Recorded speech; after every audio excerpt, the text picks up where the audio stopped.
Assalamualaikum warahmatullahi wabarakatuh. Perkenalkan, nama saya Cynthia Sinugraini dari 12 IPA. Saya akan menjelaskan materi tentang globalisasi.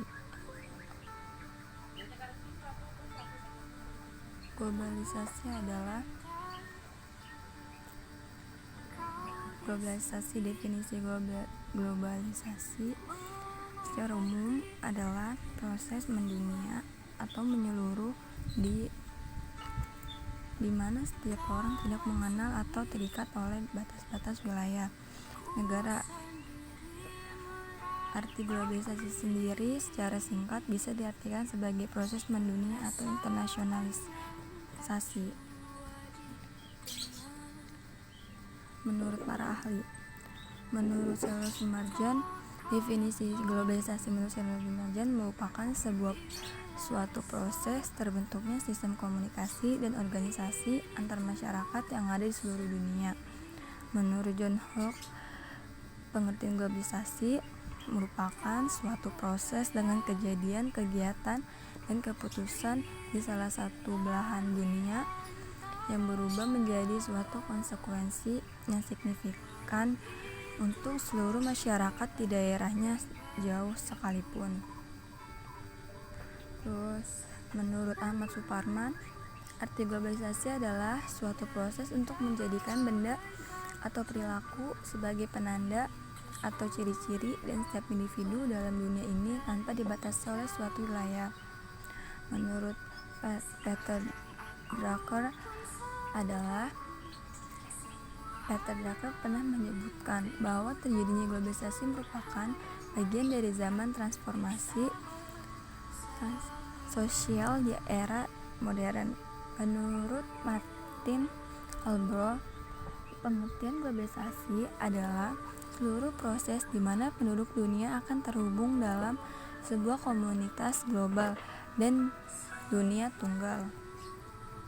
Terus terdapat aspek globalisasi. Aspek pertama adalah aspek ekonomi.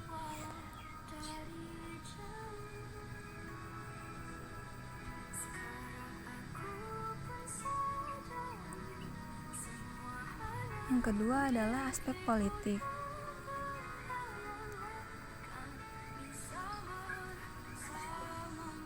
Yang ketiga adalah aspek sosial budaya.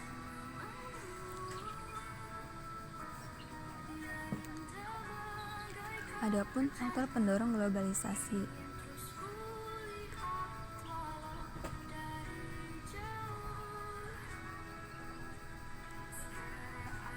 Faktor pendorongnya 1. Perkembangan teknologi informasi dan komunikasi.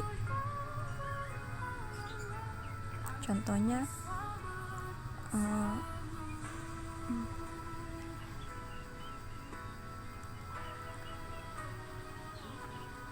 kemajuan teknologi tersebut yang membuat semakin kaburnya batas geografis antara negara di dunia karena semua informasi yang individu butuhkan dapat tersedia dalam genggaman dan hanya dengan sekali klik.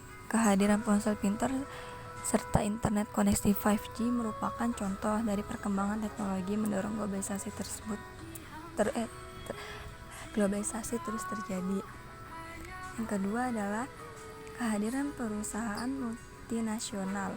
Perusahaan multinasional merupakan instrumen lain yang mendorong terjadinya globalisasi. Sebagai contoh, terdapat perusahaan besar skala multinasional yang menanamkan modal aset serta memutuskan untuk membangun pabrik di negara berkembang, di mana tenaga kerja murah dan bahan baku mentah tersedia.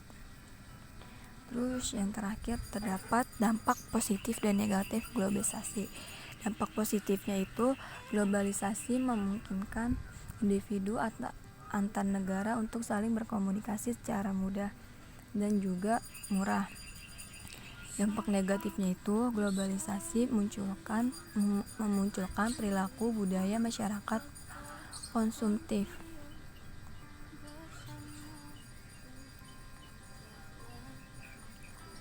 Sebagai contoh, kemudahan untuk mengakses media massa serta kehadiran media sosial mendorong individu untuk terus membeli barang-barang terkini sebagai tren yang berkembang. Sekian dari saya. Wassalamualaikum warahmatullahi wabarakatuh.